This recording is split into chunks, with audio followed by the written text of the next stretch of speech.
Magandang umaga mga ka-happy hour. Narito ang mga balita para sa MBC TV Network News Update 10 AM edition. Ex-Congressman Defensor, iginiit na hindi binayaran si Gutesa matapos silapit kay Senator Marcoleta. Yan ang MBC TV Network News ni Jackie Resio. Alam mo, Lakay, wala kahit 5 at yung kaibigan niya, walang kapuli-politika. Wala tong kahit anong dikit. Okay, sabihin mo na si Senator Marcoleta, sabihin la, may politika, talaga naman senador siya sa ngayon. Pero si Sergeant Gutesa, wala. In fact, mayroon pa nga mga ibang sundalo nagpaparating sa akin ng mga mensahe. Kahapon lang, na takot sila lumabas, pero may mga kinikwento rin sa mga alam niya. Kasi, siguro maabot na rin sa punto na yung mga taong bayan at maging itong mga taong mga nandyan na security, nakukonsensya na sa nangyayari. I'm sure kahit sa congressman, yung mga police dyan at security, medyo may ganyan na iisip na ito pala ginagawa ng mga to. Ito ang naging sagot ni dating Congressman Mike Defensor sa tanong na kung nabayaran para humarap sa Senado si retired Marine Sergeant Orly Gutesa. Sa panayam sa programang Damdaming Bayan sa DZRH, sinabi ng dating mambabatas na siya ang nagsuggest kay Gutesa na direkta ng dumulong kay Senator Rodante Marcoleta upang isiwalat ang kanyang nalalaman sa flood control scandal. Ayon kay Defensor, marami pang iba ang nais noong magsalita at magbahagi ng kanilang nalalaman mula sa mga kasamahan ni Gutesa, ngunit minabuti ni Marcoleta na si Gutesa muna ang tumestigo para hindi magulo ang kwento.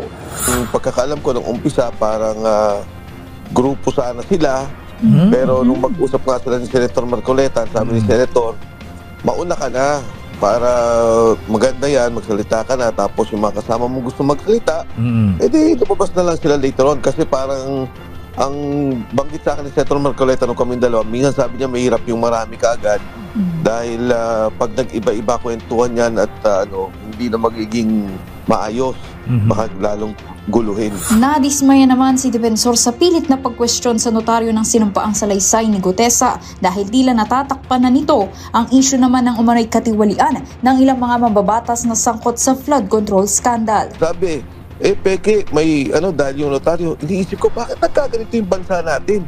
Di ba dapat wag sila magtirahan at kunin nila lahat ng dato. Kunin nila lahat ng mga dapat pag-usapan para ma-address tong problema dahil organisado, batay sa binabanggit ni Sergeant Gutesa, yung korupsyon na nangyayari sa bansa.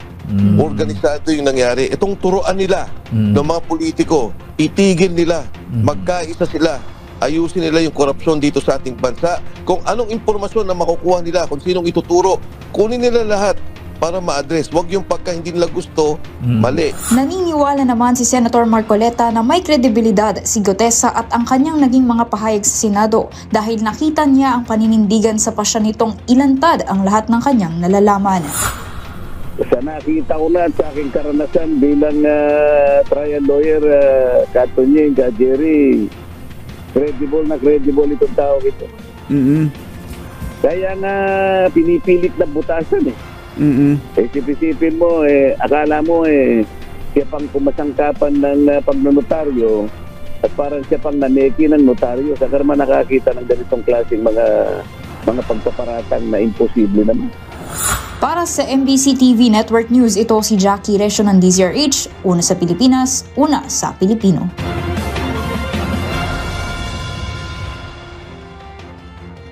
Samantala, dagdag bawas sa presyo ng langis, epektibo ngayong araw. Magkakasabay na nagpatupad ang mga kumpanya ng langis ng dagdag bawas sa presyo ng kanilang mga produktong petrolyo.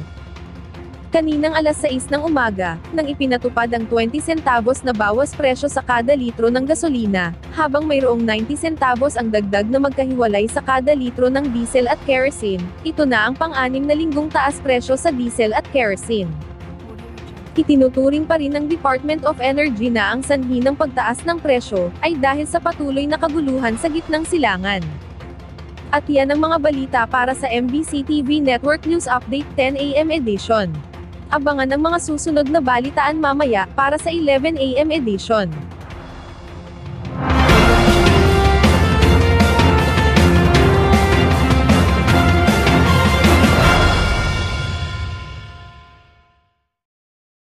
Mga ka-happy hour, kung gusto mong manood ang mga balita sa MBC TV Network News Update, mag-subscribe sa aming YouTube channel, i-like ang aming Facebook page, at i-follow sa aming TikTok account.